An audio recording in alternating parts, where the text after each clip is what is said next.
Noël, il s'appelle Louis et Émilie et bien on va avoir 200 000 € de plus dans notre porte-monnaie. C'est ainsi que le maire de Givenchy-en-Goël a annoncé la grande nouvelle. 200 000 €, le legs généreux d'un couple d'octogénaires cher à la commune. Dans les rues du village, le geste force l'admiration. Je trouve ça très gentil de leur part, voilà, et on peut leur en être que reconnaissant, je trouve. J'étais pas forcément au courant qu'il y avait des couples qui pouvaient faire ça et que c'était possible. Après, je pense que pour notre commune, c'est vachement bien. C'est à leur, disons, à leur image.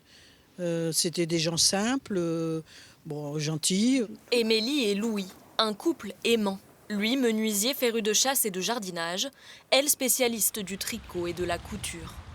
Voilà la maison de Louis et Émilie Cuvelier, qui fait partie de l'héritage de la commune. C'est une maison qu'ils ont bâtie eux-mêmes dans les années 1950 et ils ont toujours habité là depuis les années 50 jusqu'à la fin de leur vie. Tous deux étaient très investis dans la vie du village.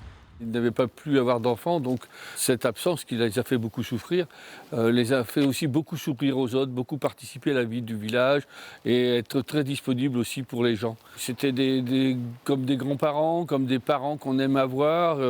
Oui, c'est une grosse absence. Seul souhait des époux en échange de ce don, entretenir et fleurir régulièrement leur tombe. On a passé un contrat sur 10 ans pour être sûr que ça se perpétue dans le temps. Pour leur rendre hommage, cet argent ira à destination des enfants de la commune. On va surtout aller peut-être améliorer des choses dans la cour des enfants, peut-être acheter quelques ouvrages. En tout cas, j'insiste sur le fait que Louis et Émilie n'ont pas eu d'enfants et que c'était une douleur pour eux et qu'ils étaient très attachés à l'enfance. Des dons exceptionnels qui permettent de contribuer au bon développement des villages. L'un des derniers en date dans la région, celui de 700 000 € en 2022, d'une habitante à la commune de Colleray.